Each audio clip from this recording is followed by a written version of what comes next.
Today I'm going to show you how I make my video thumbnails, specifically the image with the Genshin character and their Pokemon. For this video, I choose Amber and Scorbunny.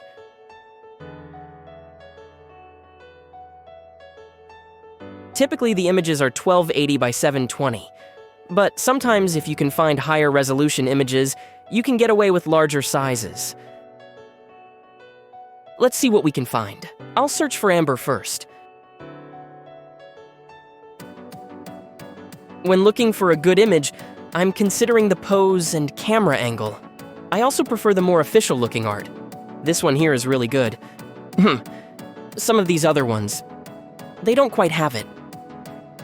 This image can definitely work.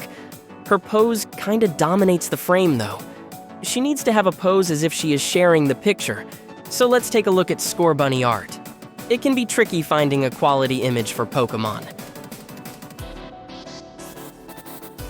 This image has the right idea. Scorbunny blends well with the background here, but he is center frame and can be tricky to work with. Looking at Pokemon card art, you find similar ideas, but often you will find an image that can work. Unfortunately, many of these cards look the same. Here's a good one. The quality is good, and the angle is perfect for the picture we found for Amber. A lot of the time when you do find a good angle, I noticed a lot of Pokemon card art has a texture to it that can detract from the image. So now I'm going to copy these images and put them in GIMP. Let's start with Scorbunny. I'm going to cut out the art from the card border, and I'll export this. You're probably wondering how I'm going to make such a small image work. Well, just you watch. It's quite an easy fix. I bookmarked the one I'll use for today, but I'm having trouble finding it. So this is an image upscaling tool I found in a Google search. There are a lot of websites that let you do a couple images a day for free. Isn't this amazing? Look at the quality. Now I'm going to download this and put it in our GIMP project. The image does look small, but it is actually perfect for what we are doing. Once I get Amber in here, look and see how well they go together. I'm going to have to move them around to find a good fit. I may also have to scale up Amber. One constraint I have to work with here is the background. I'm going to need it to cover the entire image. If I can get most of it covered, I can do a couple tricks to fill the rest.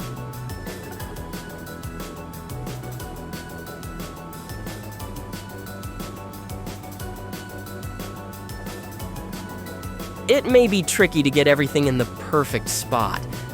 It may take a moment, but once you got things where they need to be, it will just look right.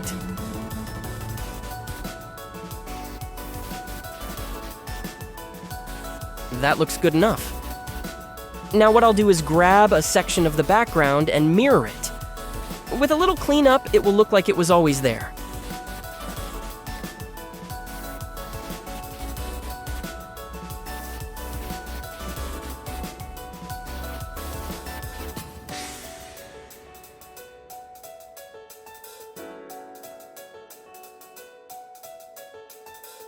See? Now the two images are pretty much one.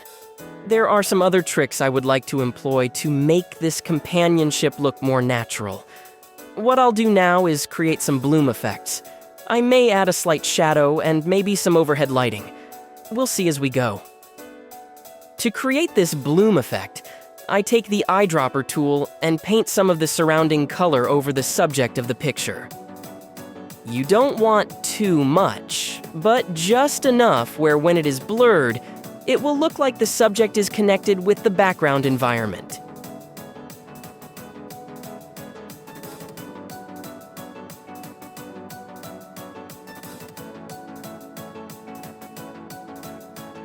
About there, perfect. Can you see how much this improves the image? It really makes it come alive. Now, for this next trick, I will paint some black over some of the edges of the characters.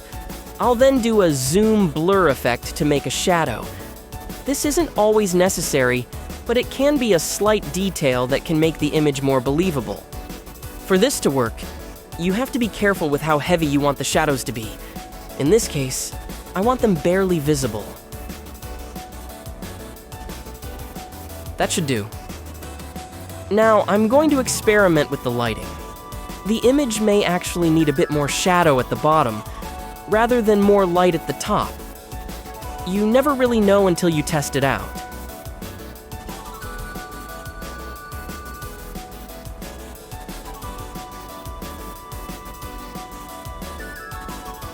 So, now one more detail to go. Oftentimes I like to add a glow to the eyes, or anything particularly shiny in the image. This isn't really necessary, but it is something I usually like having.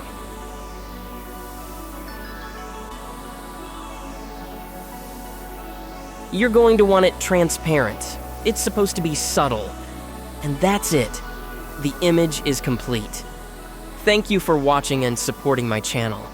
If you have a suggestion for an image I should make, let me know in the comments.